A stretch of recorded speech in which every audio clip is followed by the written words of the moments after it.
Hey everyone, it's Landon from the Edit Bay.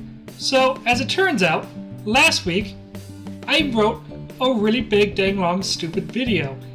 And it was so pretty dang stupid long that I decided to cut in half. The video you're about to watch is actually part 2 of that half. If you like, you can click here, somewhere up here in the card to check out part 1. I would recommend doing that. You don't have to, I suppose, but you might miss a little bit of context that would probably be useful for you. So go ahead, watch that, come back here, watch the second half, and I'll see you guys now.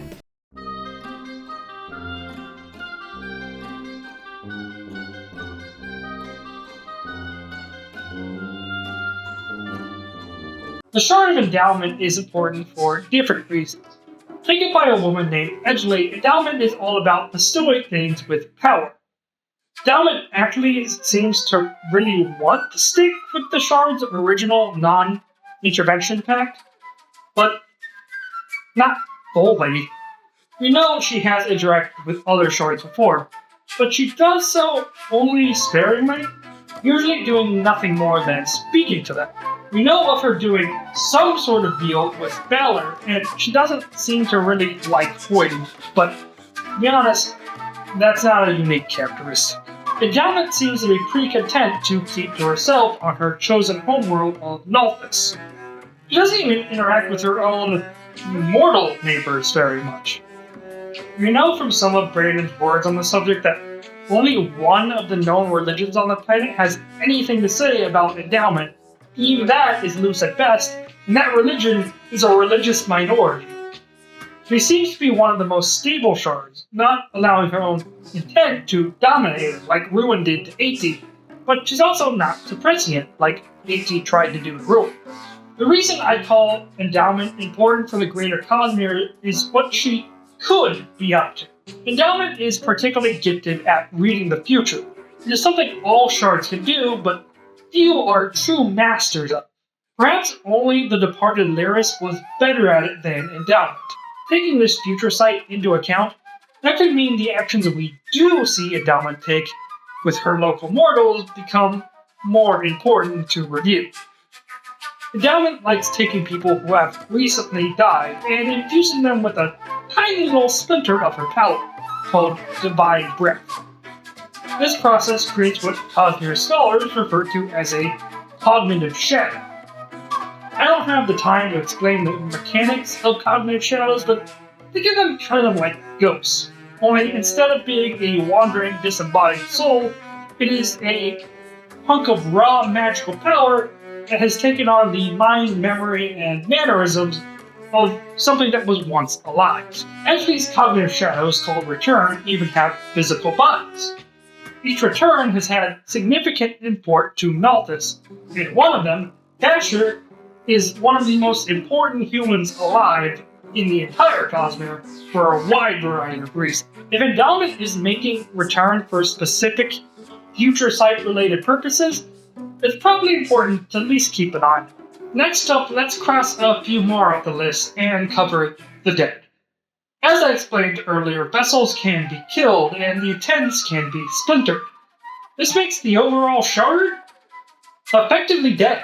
It is technically possible for a new person to pick up the Shard, but the dispersion of power makes that extremely difficult and rather unlikely. We know of 4 Shards who not only have no living vessel, but their power has been splintered and it is highly unlikely to be reforged anytime soon. The most important of the dead are probably Devotion and Dominion. Devotion was taken by a woman named Aona, who was considered extremely kind and a great healer. Dominion was taken by a woman, named Sky. I say question mark there because for years the Faden considered Sky to be a man. But a few years back, Brandon said he hadn't actually fully decided what Sky was. He was leaning towards women at the time, but said that it remains up in the air until he actually writes it down in a canon book. I say these two are the most important of the dead because these two settled on planet together. Their planet, Cell, is the setting of Elantris, Brandon's first novel, and its magic is probably one of the most powerful in the Cosmere. as we've seen it do some pretty wild things in Trice of the Unknown Sea. They are also important because of what killed them. Devotion and Dominion were murdered by the Shard of Odium. I'll explain him and his history in a bit, but it's important that I mention him now with the dead category so you can understand what it takes to kill a godlike entity on the level of a Shard. We know that Odium manipulated the two into a fight with each other, possibly gaining a hand from autonomy in this, and then he swooped in and finished them off when they had weakened themselves. He shoved their powers into Cell's cognitive realm, more on that in the Beginner's Guide video, where the corpses of deities have fueled Cellish magic ever since. Aeona may still be alive in a sense as a cognitive shadow, seeing as Raoden, the Elatrian king, did hear a voice whispering to him while floating in a pool of her power, but that's really only speculation. The Shard of Ambition was taken by a woman named Uli Da, and she settled on a planet called Threnody. Unfortunately for her, Odium considered her a very dangerous rival, so he attacked her almost immediately. The Shard Mercy joined the fray, though we don't know what side she was on. What we do know is that Odium left Ambition dead, and her death had serious consequences for her planet. The planet was nearly destroyed by a magical entity known as only the Evil. The Evil was likely either created or corrupted into what it is by the death of Ambition. Threnody is also home to a number of vengeful and feral cognitive shadows known as Shades. They can disfigure and cripple you with a single touch, and when they kill you, you become a Shade yourself. These Shades were also, like the Evil, either created or corrupted by Ambition's death. Now our final death category contender is the Shard of Virtuosity. The Shard was held by an unknown woman. Unlike our previous three dead gods, Virtuosity wasn't murdered. She committed suicide. For reasons completely unknown, Virtuosity splintered herself somewhere in the Utol system, which contains 2 planets with sapient life. What caused her to do this is, again, completely unknown. My guess is that either she was torn apart by the grief of losing her friends, the other Shards, or that she thought by splintering herself she could spread divine power attuned to artistry across a wide area of the cosmos, thus taking one for the team, in a manner of speaking, to promote her own intent. That is entirely speculation, though. Now we come to the end with 3 of the most important shards in the Cosmere: Honor, Cultivation, and Odium. These 3 are the key shards of the Stormlight Archive. Seeing as these are the largest Cosmere books, with implications reaching across the entirety of the universe, we know a lot about these shards, and all 3 are major players in our godly game. Honor and Cultivation were actually a couple pre-shattering, kind of. You see, the Shard of Honor was first held by a man named Tanavast, who made his living as a tanner on Yolet. He was considered particularly honorable, and is one of the few shards that Hoyd ever spoke fondly of. Tanavast somehow developed a relationship with the woman who would take the Shard of Cultivation, Corabellium Avast, despite the fact that Corabellium was actually a dragon.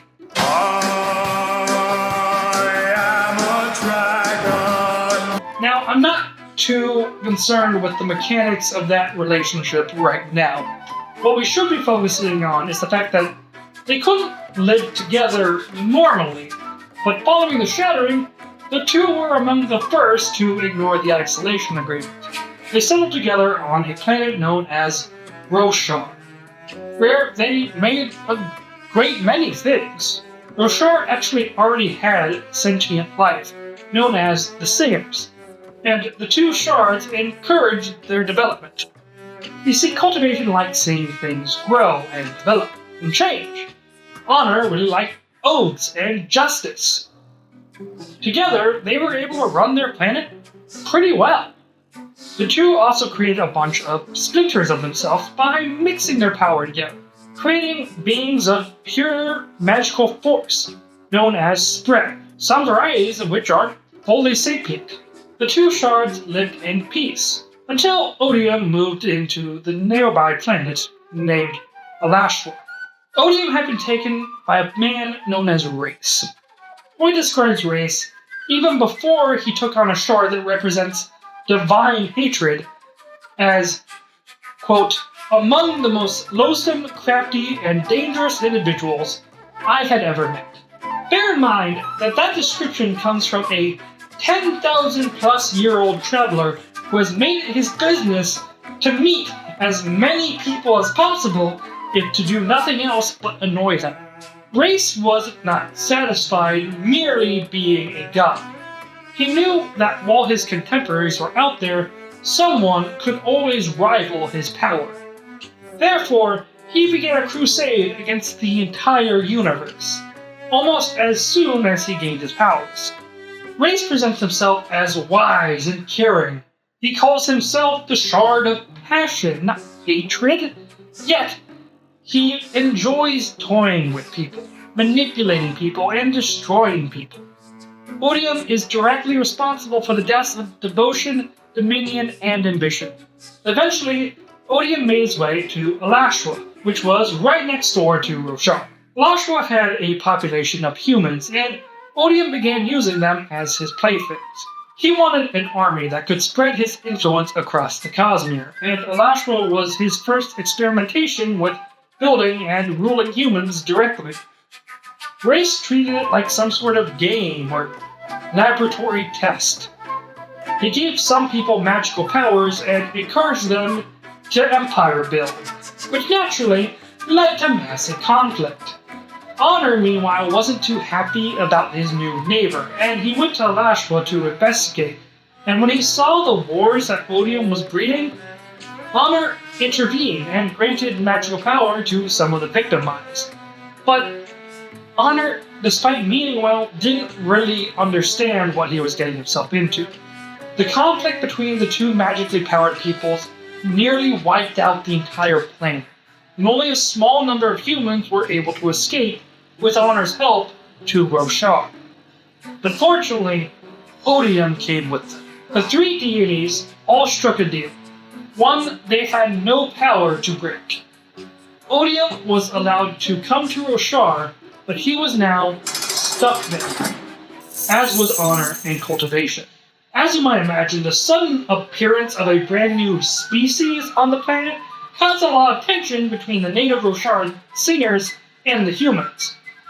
Odium took advantage of this and riled the singers into being his new servants, starting a series of wars that became known as Desolations. Honor responded by creating his own champions, and the forces of man and singer would battle regularly for the next several thousand of years. At one point, Odium was even able to goad Honor into fighting him directly, and the resulting scuffle shattered one of Roshar's moons and devastated a large swath of Roshar's landscape. Seeing this scale of destruction, Honor then decided to do something terrible. You see, one of Odium's spread, a being named Ba-Ado Mishram, was actually making a play to hopefully subvert Race. Honor made a deal with Odium. Honor would handle his rogue spren problem, and in return, neither god would directly aid their forces anymore, nor would they attack each other. Also, they would eventually hold one final contest of champions that would decide everything between them. Honor hoped to use this deal to essentially infinitely bind Odium. He believed that the mortals deserved better than either Odium or himself, and he thought that the best way to handle this was to remove both gods from the equation. To keep his end of the bargain, Honor lured Mishram into a peace negotiation, but he betrayed her, using some of his own champions to capture Mishram, which, long story short, had the side effect of destroying the minds of the singers under Mishram's control. Honor's intent hated this betrayal, and it began to rebel against its wielder. Honor abandoned Tanabast, and because he was now no longer the god of honor, Odium was free to attack him, which he did. Odium killed Tanabast. This did not free Odium from his imprisonment on Rosharan, so Odium then spent the next few millennia plotting. Cultivation throughout this whole mess was actually pretty conflicted. She loved Tanavath legitimately, and she largely supported him, even helped him a lot against Odium. But towards the end, he distanced himself from her, and he grew to hate his own divinity. Cultivation wanted Tanavath to fight with Odium less, to care about the mortals less, and that was something that he simply couldn't do. Following Tanavath's death, Cultivation withdrew into herself, rarely appearing after that, and seemingly losing any remaining interest in mankind. However, she was still planning for the future, as she wanted to see Race fall for killing the man she loved. We know of 3 times that Cultivation interfered with humans after Tanavath's death. Once, she gave a human king named Caravangian fluctuating amounts of emotion and intelligence. One day, Caravangian would be a genius who felt absolutely nothing. The next day, he would be an imbecile, but would feel every emotion so deeply. On one occasion, Cultivation gave a little girl named Lif the ability to use her own power to fuel Lif's magical abilities. Normally, these powers would use Honor's power for fuel. Finally, she stripped the human warlord Dalinar Kholin of his memories of his wife, excising the woman from his mind. Each of these was done with a specific purpose in mind. Millennia after Honor's death, Odium would make one more play for Rosharan and, hopefully, freedom. Odium's forces invaded the planet, and the force of humanity rallied to stop them. Really, just read the Storm Knight books if you want specifics here. The script is already way too long. Long story short, Cultivation gradually returned Dalinar's memories to him, giving him time to grieve before Odium would use these memories to try and convert one of the greatest military minds and warriors the planet had ever known into his own personal champion. Liv's story is still unfolding as we speak. Caravangian would deal the real blow. Caravangian had made deals with Race. Eventually, the kindly old tyrant was able to get Race into a room containing a relic known as Nightblood, a black sword that consumes investiture like a glutton. Caravangian was somehow able to use Nightblood to kill Race, and Cultivation's plan could really start to play out. You see, the competing forces in Caravangian were supposed to be grooming the elderly king into taking the Shard of Odium. The Shard would only bond to someone capable of intense emotion, but to use the power correctly would require great intelligence. Cultivation hoped Caravangian would be a better Odium. She thought he would see reason that Race could not. She thought Race had been corrupted by his own Shard, that a new, more ideal candidate could contain Odium. Cultivation was wrong. Caravangian was always a brutal utilitarian. He wanted to do the thing that he thought was the best possible thing for the cosmos. The best possible thing that he could figure could only be done if he ruled the cosmos. Caravangian continued Race's plan to conquer Rosharan, much to Cultivation's displeasure. Caravangian would call the old Contest of Champions into play again. Dalinar Kholin had been wanting one anyway, and he agreed to it. They agreed to one where Odium would remain bound to Rosharan regardless of the outcome, but Dalinar's loss would allow Odium to claim his soul as a champion, something Race had wanted to do. Dalinar went into the spiritual realm to prepare, where he found the power of honor, and was able to ascend to become the new Honor. Odium, however, forced Dalinar into an impossible position by making his champion Dalinar's own grandson. Dalinar, however, using the power of honor, was capable of realizing that there was no real way out of this one for him. He couldn't use honor to kill Odium without destroying Rosharan in the process, and he wasn't about to kill his own grandson. Dalinar comes to the contest and realizes that the only way to win this is not to play. And he formally breaks his oath to agree to the terms of the contest. This violation of oaths as honor breaks not only the connection to the Shard Dalinar held, It also breaks the Shards' other oaths, like keeping Odium bound to Rosharan. Odium was now released into the Cosmere. The Power Honor now hated Dalinar for his betrayal, and Caravangian, claiming now to be more honorable than Dalinar, convinced the Power to take him as vessel. Caravangian merges the Power, Honor, and Odium into a new shard, Retribution. The force of the merging powers unleashes a tempest that killed Dalinar. This all sounds like the Cosmere is headed for destruction at the hands of a new, doubly empowered evil god of hatred. But Dalinar had actually thought this through. You see, none of the other shards actually cared about the threat of Odium. He was contained. He couldn't leave Rosharan. Releasing Retribution onto the universe forced them to reevaluate. Now, instead of facing individual enemies, coaxing them into one-on-one fights, the entire Cosmere was now looking at Retribution. All the remaining shards are now acutely aware of the imminent threat he poses. That really brings us up to speed.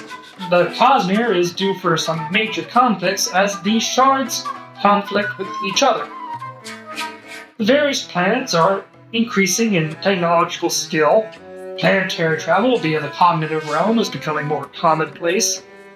Lines have yet to be drawn, and alliances are primed to be forged. I don't really know how things are going to shake out, but I do hope this video gives you just a little bit of insight into understanding the force at play as we move forward. Thank you guys for watching. I'm Landon. This has been Truth Watcher Corner.